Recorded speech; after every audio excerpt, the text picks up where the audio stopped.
नमस्कार दोस्तों। टॉप 500 की सीरीज़ में आज हम एक ही वीडियो में 3 टॉपिक्स कवर करेंगे और तीनों एक दूसरे से रिलेटेड हैं। ठीक है, जिनको नहीं पता है मैं थोड़ा सा बता दूं कि यूपीएससी प्रीलिम्स के लिए, यूपीएससी प्री 2023 के लिए एक सीरीज़ चल रही है जिसका नाम हमने रखा है टॉप 500 और इसमें स्टैटिक भी शामिल है और करंट अफेयर भी शामिल है। क्या पढ़ते हैं इसमें? वो टॉपिक्स जहाँ से प्रश्न पूछे जाने की सबसे ज़्यादा संभावना है। और अभी मैंने सबूत दिया है जो 2022 प्रीलिम्स हुआ है। आप देखिए लगभग 300 के आसपास टॉपिक्स हमने पढ़े थे और एग्ज़ाम होने के बाद मैंने आपको 65 क्वेश्चंस दिखाए हैं। मैं क्रेडिट लेता हूं लगभग 55 के आसपास का, लेकिन आप देखिए कि 65 क्वेश्चंस उन्हीं टॉपिक से पूछे गए हैं जो हमने पढ़े थे। ठीक, अब इस चीज़ को थोड़ा और बेहतर करने के लिए, थोड़े और क्वेश्चंस लड़ाने के लिए यूँ कहें, हमने 500 टॉपिक्स लेने का फ़ैसला किया है और वही सीरीज़ चल रही है, उसी के तहत हम टॉपिक्स कवर कर रहे हैं। फिर से बताऊं, ये वो टॉपिक्स हैं जहां से प्रश्न पूछे जाने की सबसे ज़्यादा संभावना है। पीडीएफ नोट आपको पहले ही मिल चुकी है ज़्यादातर टॉपिक्स की। ये जो आप देख रहे हैं इसकी भी मिल जाएगी अपडेट करके। अगर आपके पास पीडीएफ नोट नहीं है, डिस्क्रिप्शन में जाएंगे, कमेंट बॉक्स में जाएंगे, आपको सब मिल जाएगा। प्री मेंस जो भी है, जितनी भी पीडीएफ नोट मिल रही है, सारी जानकारी आपको मिल जाएगी। चलिए वापस आते हैं और इसके टॉपिक के बारे में बात करते हैं। देखिए, हम जैसे पढ़ते हैं वैसे ही पढ़ेंगे कि कहाँ कहाँ से क्वेश्चन बन सकता है। जैसे एक क्वेश्चन ये है, अगर क्वेश्चन यहाँ से बना कि एंटलर्ड हिरन के बारे में बताइए, बहुत सारे लोगों को ये नाम नया लगेगा, नया है ही, ठीक है, क्योंकि ये नाम उतना प्रचलित नहीं है। ज़्यादा प्रचलन में जो नाम है वो है संगाई हिरन या डांसिंग डियर, इसको कहते हैं। डांसिंग डियर पे क्वेश्चन आया, मतलब इस नाम का इस्तेमाल करके, संगाई का इस्तेमाल करके प्रश्न पूछा गया, एंटलर्ड हिरन का नाम करके नहीं पूछा गया। अब अगर सेंटेंस में दे दे कि इसके बारे में विचार करिए, तो ये नाम याद रखिएगा। एक और नाम है इसका, भौह सींग वाले हिरन। ये तीनों चारों नाम एक ही हिरन के हैं। अब इसके बारे में बहुत सारी चर्चाएं थी तो ये करंट में आ गया। कभी भी यूपीएससी नहीं पूछती है कि ये जीव क्यों चर्चा में था, उस पर क्वेश्चन बनता है, ठीक है ना। अब ये देखिए, ये मणिपुर का राज्य पशु है। यहाँ से क्वेश्चन सीधा सीधा बन सकता है पीसीएस एग्जाम में, या फिर यूपीएससी सेंटेंस अगर बनाए तो वहाँ पे मणिपुर की जगह सिक्किम कर दे, नागालैंड कर दे, तो ध्यान रखना है आपको। ओके, अच्छा, थोड़ा और इसके बारे में जानिए, इम्पॉर्टेंट है ये। आप देखेंगे यूपीएससी प्री में लगभग हर साल एक क्वेश्चन ऐसा आता है जो किसी जीव पर होता है, और ऐसे ही नहीं, किसी को भी उठाकर यूपीएससी नहीं पूछ लेती। जो चर्चा में है किसी वजह से उसी के बारे में पूछती है, ठीक है, और उसी के अलग अलग एंगल्स को हम कवर कर रहे हैं। जैसे अभी संगाई हिरण चर्चा में है, यहाँ से क्वेश्चन बन सकता है। पहले भी ये चर्चा में रही है, पहले भी प्रश्न आए हैं। ध्यान दीजिएगा यहाँ पे, सर्दियों के महीनों में जानवर का आवरण गहरे लाल भूरे रंग का होता है। किसकी बात कर रहे हैं? इस हिरण की। और गर्मियों में यह बहुत हल्का हो जाता है। कई बार ऐसे क्वेश्चन बनते हैं, यूपीएससी पूछती है कि इस जीव की विशेषता क्या है। जैसे ये कोई गधा था, उस पर पूछ लिया गया, ऊँट पे पूछ लिया, या गेंडे पे पूछ लिया, कि उनकी विशेषताओं से क्वेश्चन आ जाते हैं। और सबसे बढ़िया एग्जाम्पल अभी लेटेस्ट आप देखेंगे 2020 में जो पूछा गया था, हाथी की विशेषताओं से क्वेश्चन आ गए थे। तो हिरण के बारे में आप ये बात जानिए, ठीक है।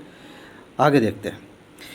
कई बार ऐसे क्वेश्चन आपको मिलेंगे यूपीएससी में जहाँ पे पूछती है यूपीएससी कि ये जीव पाया कहाँ जाता है, ये जानवर कहाँ पाया जाता है, ये पक्षी कहाँ पाई जाती है, ठीक है। आपको ये आइडिया होना चाहिए। देखिए, कंबोडिया, चीन, भारत, लाओस, म्यांमार, यहाँ के मूल निवासी हैं। ये जानवर पहले दक्षिण और दक्षिण पूर्व एशिया के आवासों में व्यापक रूप में फैले हुए थे। अब इससे आप एक चीज़ अंदाज़ा लगा लीजिए कि कम से कम ये सिर्फ भारत में तो नहीं पाए जाते। ऐसे बहुत सारे क्वेश्चन आप देखेंगे जहाँ पता चलेगा कि लिखा गया है कि ये जीव सिर्फ भारत में पाया जाता है, या फिर पूर्वोत्तर में स्थानिक है। स्थानिक का मतलब ये होता है कि सिर्फ वहीं पे पाया जाता है। तो आप ध्यान रखिएगा कि जो डांसिंग डियर है वो भारत के अलावा कंबोडिया, चीन, लाओस, म्यांमार, यहाँ भी पाई जाती है, ठीक है, ध्यान रहेगा। अच्छा, आगे बढ़ते हैं। इसके आवास की कुछ और बातें करें तो ध्यान रखिएगा, यहाँ से भी क्वेश्चन बनते हैं कि हिरण का आवास स्थान झाड़ी और घास के मैदान से लेकर सूखे जंगलों और दलदली भूमि तक भिन्न भिन्न होता है।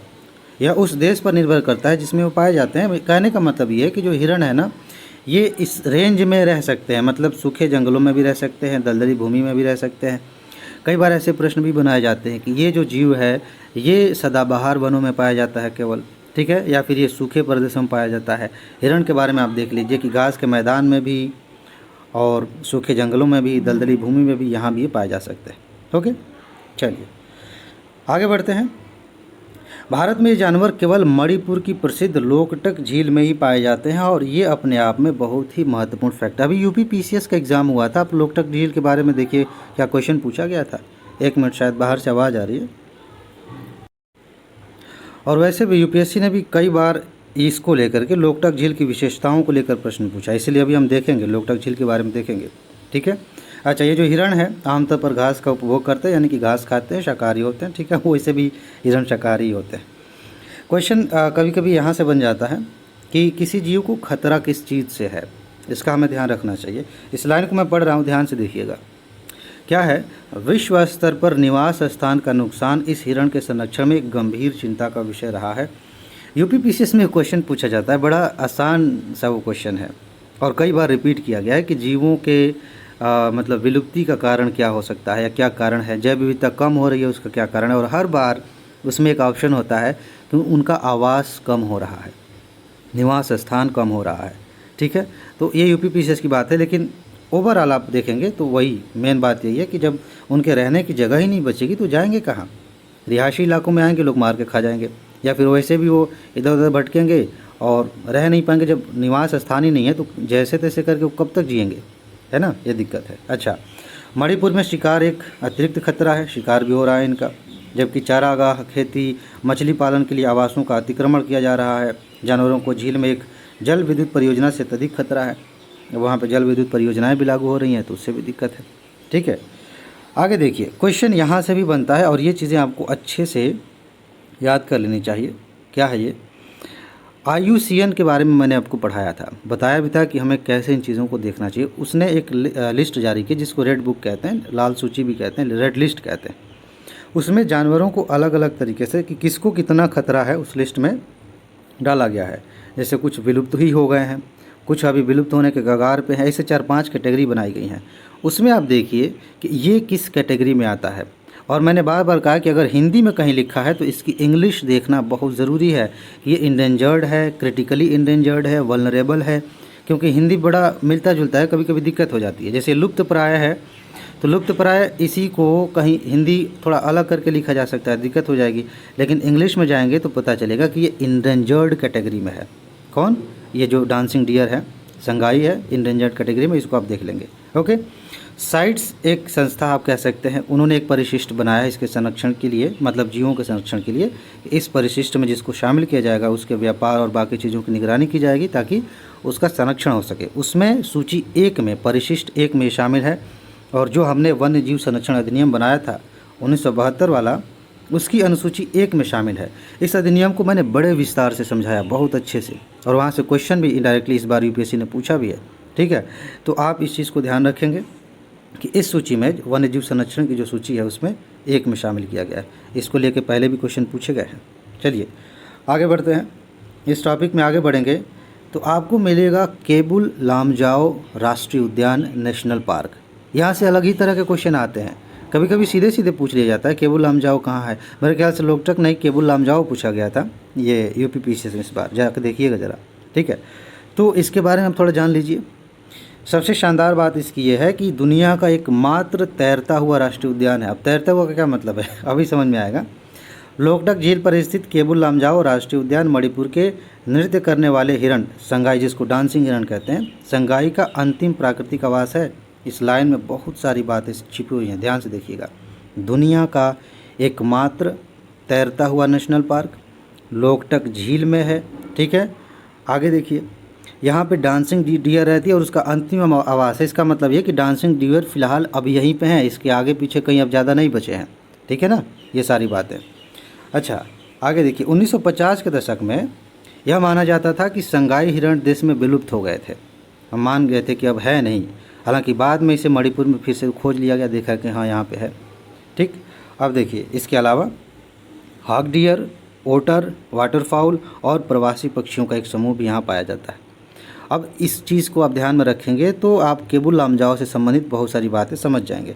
लेकिन वापस आते हैं यहाँ पे, अभी एक चीज़ मैंने छोड़ रखी है, वो तैरता हुआ जो कंसेप्ट है ना, उसको भी मैं बताता हूँ।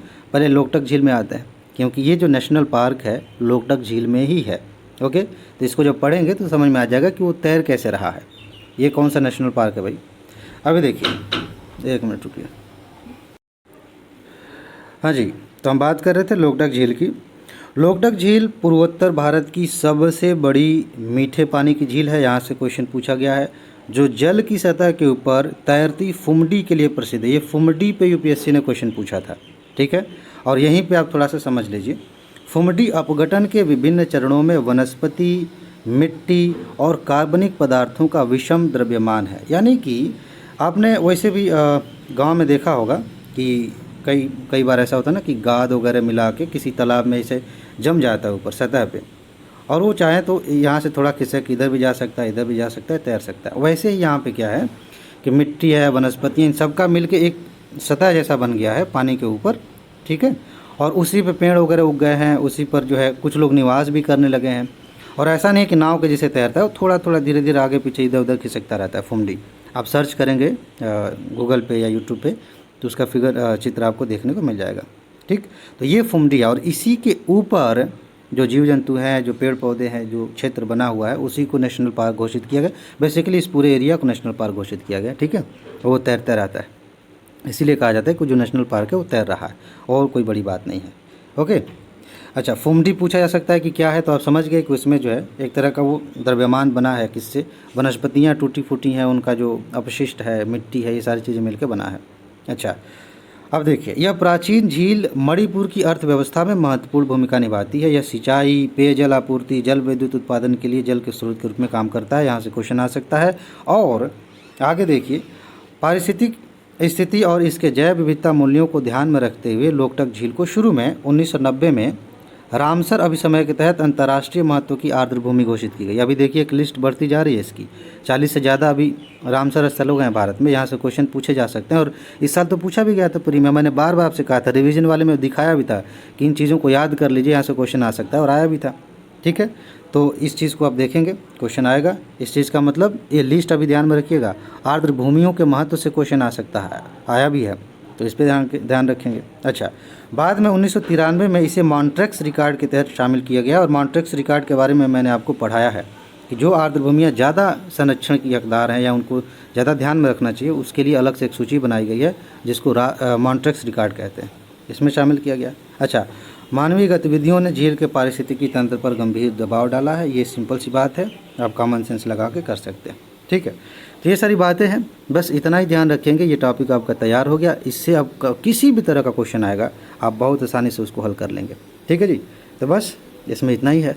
अपना ख्याल रखिए, खुश रहिए, मस्त रहिए, मुस्कुराते रहिए, और हाँ, जल्दी से सफल होइए और ज़िंदगी को एंजॉय करिए। आगे मिलते हैं, नमस्कार।